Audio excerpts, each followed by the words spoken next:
Everyone and welcome you all to your favourite YouTube channel. और आज की जो वीडियो रहने वाली है वो एक बहुत इंटरेस्टिंग टॉपिक के ऊपर रहने वाली है। एक ऐसा टॉपिक जो हर एक स्टूडेंट के दिमाग में है जिसको अभी अभी कुछ पॉकेट मनी मिली है, या फिर एक ऐसा पर्सन जिसने बहुत मेहनत करके एक जॉब को पाया है और अभी अभी उसके अकाउंट में अपनी फर्स्ट सैलरी क्रेडिट हुई है, या फिर एक ऐसा पर्सन जिसने बड़ी मेहनत मशक्कत के साथ अपने एक बिजनेस को खड़ा किया और अब उस बिजनेस उसको कुछ अच्छे प्रॉफिट्स मिलने स्टार्ट हुए हैं। आज की ये वीडियो इन सबके लिए, क्योंकि इन सबके दिमाग में एक सवाल चल रहा है कि हमने पैसा तो कमा लिया, इनकम तो अर्न कर ली, बट अब उस पैसे को इन्वेस्ट कहां करें। और जब इन्वेस्टमेंट के रिगार्डिंग ये सवाल लेकर जाते हैं तो बहुत सारे ऑप्शंस इन सब लोगों के सामने आते हैं कि यार पैसे इन्वेस्ट तो कर दें लेकिन रिस्क बहुत है, या फिर इन्वेस्टमेंट की अमाउंट ही कुछ जगहों पर इतनी ज्यादा लग जाती है कि एक नॉर्मल मिडिल क्लास आदमी के लिए उसे अफोर्ड करना बहुत ज्यादा डिफिकल्ट हो जाता है। तो जो सही ऑप्शन लोगों के लिए बचता है, जहां पर आप एक बेसिक बट राइट इंफॉर्मेशन के साथ और मिनिमम 1000 रुपए से भी इन्वेस्टमेंट करना अपना स्टार्ट कर सकते हैं, वो बचता है स्टॉक मार्केट। लेकिन स्टॉक मार्केट के रिगार्डिंग हमारी सोसाइटी के अंदर बहुत सारी धारणाएं हैं जिसकी वजह से एक नए इन्वेस्टर, एक बिगिनर के दिमाग में बहुत सारे डाउट्स आ जाते हैं, जैसे कि यार कहीं पर मैं इन्वेस्ट कर दूं, कहीं मेरा पैसा डूब तो नहीं जाएगा।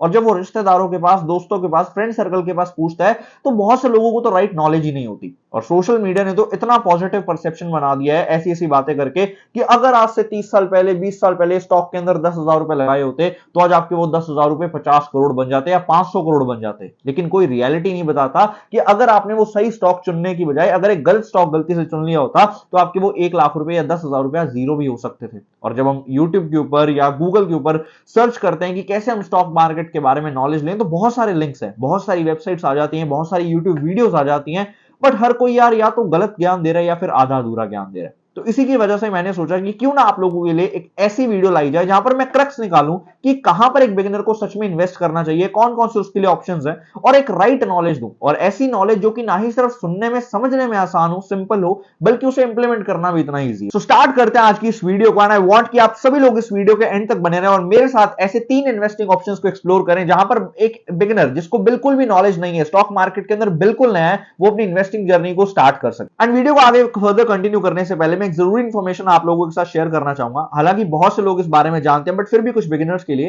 कि स्टॉक मार्केट के अंदर हम लोग जो इन्वेस्टिंग करते हैं वो डीमैट अकाउंट के थ्रू करते हैं। Demat account is like a bank account. जैसे हमारा बैंक अकाउंट हमारे लिए हमारे रुपए को होल्ड करता है, उसी तरीके से डीमैट अकाउंट के अंदर हम हमारे शेयर्स को रख सकते हैं, हमारी सिक्योरिटीज को रख सकते हैं। अगर आपके पास डीमैट अकाउंट अभी तक नहीं है और आप अपने डीमैट अकाउंट को ज़रूदा ग्रो या आप स्टॉक्स के अंदर ओपन करना चाहते हैं तो आप डिस्क्रिप्शन में दिए गए लिंक से उसे ओपन भी कर सकते हैं। So the first option to start investing is index funds. अगर आप एक ऐसे पर्सन हैं जिसे स्टॉक मार्केट के बारे में बिल्कुल भी नॉलेज नहीं है, लेकिन वो अपनी इन्वेस्टिंग जर्नी को बिगिन करना चाहते हैं और जैसे जैसे मार्केट ग्रो कर रही है उसके साथ साथ ग्रो करना चाहते हैं, और जैसे जैसे इंडिया ग्रो कर रहा है उसके साथ साथ ग्रो करना चाहते हैं और एक सेफर साइड में इस मार्केट का पार्ट बनना चाहते हैं, तो the best option is index funds. But ये बेसिकली इंडेक्स फंड्स होते क्या हैं? इंडेक्स फंड्स बेसिकली इंडेक्स की कंपनीज के अंदर इन्वेस्ट करते हैं। चलिए इसे एक एग्जांपल से आप लोगों को समझाता हूं। मान लेते हैं कोई एक इंडेक्स है, हालांकि इंडिया के अंदर बहुत सारे इंडेक्सेस हैं, लेकिन मान लेते हैं हम निफ्टी 50 की बात करते हैं। निफ्टी 50 हमारी इंडिया की टोटल 50 कंपनीज जैसे कि रिलायंस, एचडीएफसी बैंक, विप्रो, इन्फोसिस को मिलाकर बनाया गया, और ये टोटल 50 कंपनीज की एग्रीगेट ग्रोथ को दर्शाता है, हमारी इकोनॉमी का एक बैरोमीटर भी है। तो जब जब ये 50 कंपनीज ग्रो करती हैं, निफ्टी 50 ग्रो करता है। जब जब ये 50 कंपनीज ग्रो करती हैं, हमारा इंडिया ग्रो करता है। और जब आप इनके अंदर इन्वेस्ट करते हैं तो जैसे जैसे ये ग्रो करते हैं वैसे वैसे आपका पैसा भी इसके अंदर ग्रो करता है। हमारी टॉप कंपनीज को रखा जाता है, जिससे क्या होता है कि आपको एक तो कंसिस्टेंट ग्रोथ मिलती है, आपका रिस्क बहुत ज्यादा कम हो जाता है, और जो आपका पोर्टफोलियो है वो भी डाइवर्सिफाइड रहता है अलग अलग सेक्टर्स के अंदर एंड अलग अलग कंपनीज के अंदर। एंड इस इंडेक्स फंड्स को बिल्कुल भी हल्के में मत लेना, क्योंकि दुनिया के सबसे बड़े इन्वेस्टर वॉरेन बफेट का भी कहना है कि consistently buy an index fund even through thick and thin,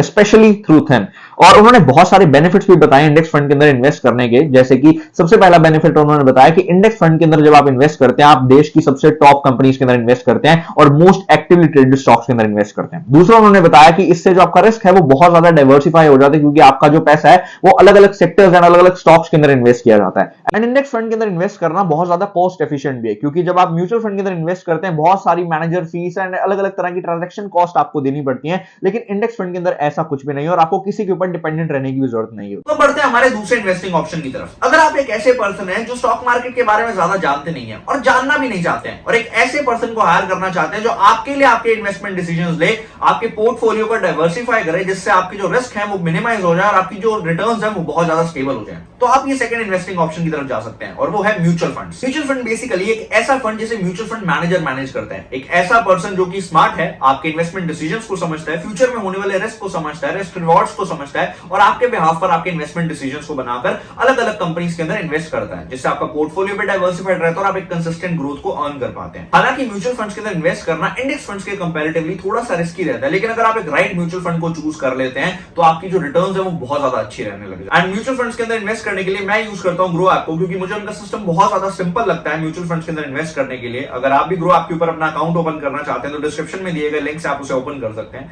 लेकिन अब बात आती है म्यूचुअल फंड्स के अंदर इन्वेस्ट हम करें कैसे, कौन सा म्यूचुअल फंड सही है, किस म्यूचुअल फंड के अंदर हमें इन्वेस्ट करना चाहिए या नहीं करना चाहिए, किस बेसिस पर हमें, किस पैरामीटर को लेकर हमें डिसीजंस बनाने चाहिए। अब उसकी बात कर लेते हैं। तो जो सबसे पहला पैरामीटर आता है किसी भी म्यूचुअल फंड को डिसाइड करने से पहले वो आता है ऑब्जेक्टिव, कि एक्चुअल में हमारा ऑब्जेक्टिव क्या है, हम पहुंचना कहां चाहते हैं। ज्यादातर लोगों के साथ मार्केट के अंदर प्रॉब्लम ये है कि उन्हें एक्चुअल में अपना ऑब्जेक्टिव नहीं पता कि वो लोग पहुंचना कहां चाहते हैं। अगर आपका ऑब्जेक्टिव है ग्रोथ लेना तो आपको ग्रोथ इक्विटी म्यूचुअल फंड्स के अंदर इन्वेस्ट करना चाहिए। अगर आप प्लान कर रहे हैं अपने बच्चों के लिए या फिर अपने रिटायरमेंट के लिए या अपने मेडिकल एक्सपेंसेस के लिए, तो आपको डेट म्यूचुअल फंड्स के अंदर या बॉन्ड म्यूचुअल फंड्स के अंदर इन्वेस्ट करना चाहिए, जिससे आपको एक स्टेबल रिटर्न मिल सके। हमारा सेकंड पैरामीटर आता है टाइम हॉरिजन, कि हम कितने टाइम के लिए इन्वेस्ट करना चाह रहे हैं। अगर आप एक लंबे समय के लिए निवेश करना चाहते हैं तो आपको ऐसे म्यूचुअल फंड्स के अंदर इन्वेस्ट करना चाहिए जहां पर रिस्क और रिवॉर्ड थोड़ा सा हायर है, क्योंकि अगर आप एक लंबे समय के लिए इन्वेस्ट करेंगे तो आप मार्केट के अप्स एंड डाउन्स को भी हैंडल कर सकते हैं और मार्केट की वोलेटिलिटी को भी। लेकिन अगर आपका गोल है मीडियम टर्म का, तो आपको डेट और इक्विटी का मिक्सचर किया जो म्यूचुअल फंड्स है उनके अंदर इन्वेस्ट करना चाहिए। आता है रिस्क, कि आप रिस्क कितना बड़ा लेने के लिए रेडी है। मार्केट के अंदर रिस्क और रिवॉर्ड का जो रिश्ता है वो डायरेक्टली प्रोपोर्शनल है, जितना बड़ा रिस्क उतना ही बड़ा रिवॉर्ड। हालांकि आज की वीडियो के अंदर हम म्यूचुअल फंड्स के ऊपर इतना ही डिस्कशन करेंगे, लेकिन आई प्रॉमिस यू कि आने वाली वीडियोस के अंदर मैं डेफिनेटली आपके लिए एक स्पेशल म्यूचुअल फंड के ऊपर वीडियो लेकर आऊंगा, जिसके अंदर मैं प्रॉपर्ली बताऊंगा कि कैसे on the basis of growth, NAV, AMC और अलग अलग पैरामीटर्स को कंसीडर करके हम बेस्ट म्यूचुअल फंड्स को चूज कर सकते हैं। तो चलिए बढ़ते हैं हमारे तीसरे एसेट क्लास की तरफ, जो कि है स्टॉक्स। स्टॉक्स यार एक बड़ा ही मजेदार एसेट क्लास है, क्योंकि स्टॉक्स के अंदर हम लोग ट्रेड भी कर सकते हैं और इन्वेस्ट भी कर सकते हैं। ट्रेड यानी कि किसी भी स्टॉक को सस्ते में खरीदकर महंगे पर बेचना और एक प्रॉफिट को बुक करना, और इन्वेस्टमेंट के ऊपर ही आज हम बात करेंगे इस वीडियो के अंदर। और स्टॉक्स के अंदर इन्वेस्टमेंट्स करने के लिए आपको फंडामेंटल एनालिसिस के बारे में नॉलेज होनी चाहिए, कंपनी के on the basis of companies growth, company के रेवेन्यू के ऊपर, कंपनी के फ्यूचर डिसीजंस, कंपनी के प्रोडक्ट्स, अलग अलग पैरामीटर्स को कंसीडर करके हम फंडामेंटल्स और बेसिक टेक्निकल्स को देखकर जब डिसीजन बनाते हैं तो हम स्टॉक्स के अंदर एक अच्छे इन्वेस्टर के रूप में आ सकते हैं। एंड स्टॉक्स के अंदर इन्वेस्ट करने के लिए ना आप लोगों को एक चीज याद रखनी चाहिए कि आपको कंसिस्टेंटली स्टडी करना पड़ेगा, आपको रेगुलरली नॉलेज लेनी पड़ेगी, बुक्स रीड करनी पड़ेगी, ब्लॉग्स देखने पड़ेंगे, बहुत सारी पैरामीटर्स को कंसीडर करना पड़ेगा, क्योंकि अगर आप एक अच्छा इन्वेस्टर बनना चाहते हैं तो आपको स्टडी करनी पड़ेगी, वरना यार मार्केट के अंदर जुआ तो हर कोई खेल ही रहा है। एंड आज की वीडियो के अंदर हम इतना ही डिस्कशन करेंगे स्टॉक्स के ऊपर, बट आई प्रॉमिस यू जैसे मैं म्यूचुअल फंड्स के ऊपर एक वीडियो लेकर आऊंगा, वैसे ही बहुत जल्दी मैं आप लोगों के लिए एक स्टॉक्स के ऊपर फंडामेंटल एनालिसिस करने के ऊपर भी एक वीडियो लाऊंगा, जिसके अंदर मैं आपको एक ऐसी टिप्स एंड ट्रिक्स दूंगा कि कैसे अब विद इन फ्यू मिनट्स आप स्टॉक्स को चूज कर पाएंगे जो आपके लिए फंडामेंटली गुड है, आपके पोर्टफोलियो के लिए गुड है। एंड इस वीडियो को एंड करने से पहले मैं आप लोगों के साथ एक इंफॉर्मेशन शेयर करना चाहूंगा कि आप म्यूचुअल फंड्स के अंदर और इंडेक्स फंड्स के अंदर एसआईपी के थ्रू भी इन्वेस्ट कर सकते हैं। एसआईपी के थ्रू मतलब कैसे, कि मान लीजिए अगर आप किसी भी इंडेक्स फंड के अंदर या म्यूचुअल फंड के अंदर 1 लाख रुपए इन्वेस्ट करना चाहते हैं, लेकिन आप ये चाहते हैं कि यार मैं आज इकट्ठे 1 लाख इन्वेस्ट नहीं करना चाहता और मैं धीरे धीरे इन्वेस्टमेंट करना चाहता हूं, तो आप अपने ब्रोकर को एक इंस्ट्रक्शन देकर आप एक फिक्स डेट चूज कर हर महीने की कुछ ना कुछ एक अमाउंट उस इंडेक्स फंड के अंदर या उस म्यूचुअल फंड के अंदर इन्वेस्ट कर सकते हैं। इसका बेनिफिट ये रहता है कि एक तो आपको एक अच्छा एवरेज प्राइस मिल जाता है और एक फाइनेंशियल बर्डन से भी बाहर आ जाते हैं। बाकी आज की वीडियो के लिए इतना ही। आई होप आपको ये वीडियो पसंद आई होगी। एंड जो मेरा पर्पस था कि बिगिनर्स के लिए वीडियो बनाना, एक ऐसी वीडियो जो क्रक्स निकाल कर दे कि कौन कौन से ऐसे इन्वेस्टिंग ऑप्शन है जहां पर हम विदाउट एनी मेजर नॉलेज और बेसिक और राइट नॉलेज लेकर इन्वेस्टमेंट करना स्टार्ट कर सकते हैं, वो पूरा हुआ होगा। अगर आपको ये वीडियो पसंद आती है तो नीचे कमेंट करके जरूर बताइए, और आप किस टॉपिक के ऊपर वीडियो अगली चाहते हैं मेरी, मुझे कमेंट करके जरूर बताइए। जिस टॉपिक के ऊपर सबसे ज्यादा कमेंट्स आएंगे हम डेफिनेटली उसके ऊपर नेक्स्ट वीडियो लेकर आएंगे। बाकी thank you for watching this video, and अगर आप इस चैनल के ऊपर नए हैं तो ये सब्सक्राइब बटन को जरूर प्रेस कर दीजिए। Thank you so much.